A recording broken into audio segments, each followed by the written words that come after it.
Henry Kaiser was building ships for the British under a Lend-Lease contract before the war. This was early in 1941, as I understand it. It wasn't until war was declared that women, well, no, actually women were working for Kaiser long before then. My name is Betty Reed Soskin, and I'm an interpretive park ranger at Rosie the Riveter Homefront National Historical Park in Richmond, California. One of his innovations was to replace riveting with welding, which made the ships lighter and therefore faster. He could teach women within 2 weeks to weld, and then they would all be doing such a small part of such a large job, which de-skilled labor.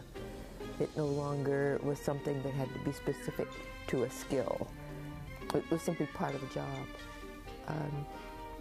And by so doing, speeded up production of ships. They had previously taken 18 months to 2 years to build a single ship.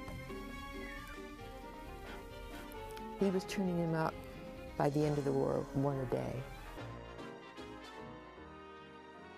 Henry Kaiser knew that if you took women into the workforce, somehow you had to accommodate families.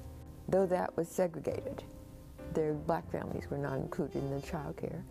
He enlisted the expertise of Dr. Catherine Landris, who was a university professor, University of California professor at Berkeley.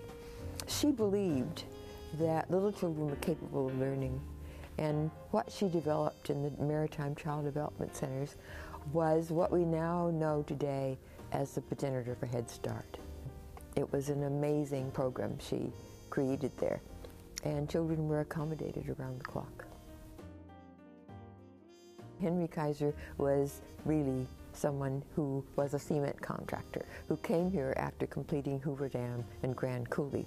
He had never built a ship.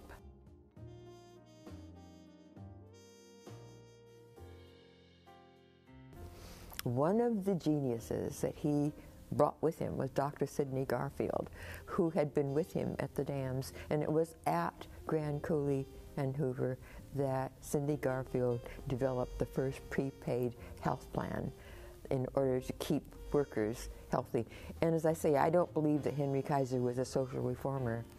I think that he was just a smart industrialist, that he really believed that if he could keep his people healthy, that he could therefore complete his work more efficiently. That's what he contributed to the workplace. For 79 cents a week deducted from people's salaries, both at the dams and at the shipyards, he could maintain their health. So that was the first preventive health care that was entered into in this country. They worked around the clock on 3 shifts, morning, noon, and night.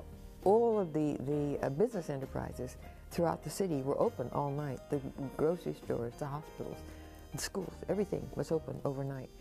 Even child care was 24 hours a day to accommodate the fact that women were in the workforce and that the homes, life had been interrupted and put on hold for a long time. Life changed for everyone.